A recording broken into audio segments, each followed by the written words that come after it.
Shalom para polon Tuhan yang gagah perkasa. Pada kesempatan kali ini saya akan membawakan tema mengenai beriman di tengah persoalan. Nats ini diambil dalam Ayub 1 ayat yang ke-9. Kerjaan iblis itu adalah memprovokator. Iblis tuh gak suka dengan setiap orang yang hidupnya intim dengan Tuhan. Oleh sebab itu, iblis akan berusaha dengan berbagai macam cara untuk dapat menjauhkan kita dari Tuhan. Kita dapat melihat kisah Ayub, tetapi kita akan melihat latar belakang kehidupan Ayub. Ayub itu yang pertama, dia itu adalah orang yang saleh, jujur, takut akan Tuhan dan menjauhi kejahatan. Yang kedua, Ayub itu adalah orang yang diberkati dengan berlimpah-limpah. Dan yang ketiga, Ayub mempersembahkan korban setiap pagi. Waktu kita untuk Tuhan, korban pujian. Yang keempat, dipuji oleh Allah karena saleh dan jujur. Alkitab katakan bahwa tidak ada orang seperti Ayub. Iblis bernegosiasi dengan Tuhan supaya iblis bisa mencobai Ayub. Apakah ia tetap setia kepada Tuhan atau tidak? Ujian dalam kehidupan kita itu adalah atas seizin Tuhan untuk membuktikan kualitas kehidupan seseorang.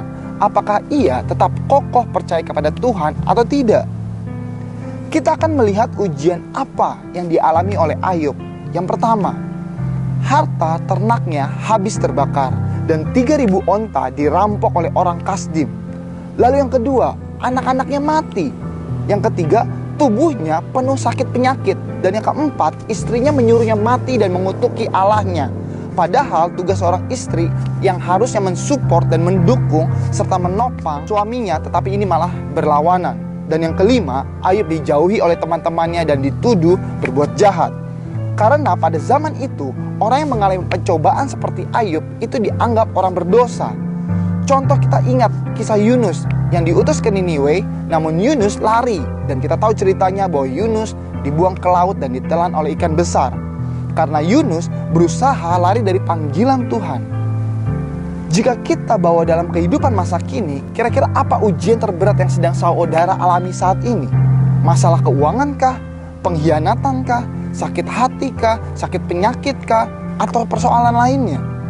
Lalu apa yang saudara lakukan? Apakah bersungut-sungut atau tetap beriman kepada Tuhan dan yakin bahwa pertolongan Tuhan akan datang tepat pada waktunya? Nah, kita akan mencari tahu apa bukti kita tetap beriman. Yang pertama, kita tidak berbuat dosa sekalipun di masa-masa tersulit. Dalam Ayub 1 ayat 22. Dalam kesemuanya itu, Ayub tidak berbuat dosa dan tidak menuduh Allah berbuat yang kurang patut. Lalu yang kedua, di tengah persoalan kita tetap menjadi emas yang murni. Amin. Dalam Ayub 23 ayat yang ke-10 dikatakan, karena seandainya ia menguji aku akan timbul seperti emas. Dan Roma 28 ayat 8 berkata, segala sesuatu mendatangkan kebaikan. Bagi saudara yang suka dibully, Tuhan sedang mempersiapkan saudara untuk dapat menjadi emas. Oleh sebab itu, persiapkanlah hidup kita, hidup saudara dengan baik dan tetap berpegang pada janji Tuhan dan hidup berkenan di hadapannya. Lalu yang ketiga, tetap hidup sesuai dengan firman Tuhan. Ayub 23 ayat yang ke-11 sampai 12 berkata, kakiku tetap mengikuti jejaknya, aku menuruti jalannya dan tidak menyimpang. Perintah dari bibirnya tidak kulanggar, dalam sanubariku kusimpan ucapan mulutnya. Sebab ada pepatah mengatakan bahwa dalamnya lautan dapat dihitung, namun dalamnya hati seseorang siapakah dapat mengukurnya. Oleh sebab itu kita harus sungguh-sungguh hidup di dalam Tuhan. Amin. Lalu yang keempat, tetap menyembah Tuhan dan memiliki hubungan yang intim dengan Tuhan, apapun persoalan saudara. Amin. Lalu yang kelima, tetaplah berdoa. Ayub 42 yang ke-10 dikatakan, lalu Tuhan memulihkan keadaan Ayub setelah ia meminta doa untuk sahabat-sahabatnya. Dan Tuhan memberikan Ayub 2 kali lipat dari segala kepunyaan yang dahulu. Apapun yang terjadi dalam kehidupan saudara dan saya, sekalipun kita belum melihat ada jawaban, namun tetaplah berdoa. Ingat, jika saudara pernah mendengar moto push, yaitu pray until something happen. Lakukanlah itu. Amin. Bangun kebiasaan untuk berpegang teguh pada kebenaran firman Tuhan.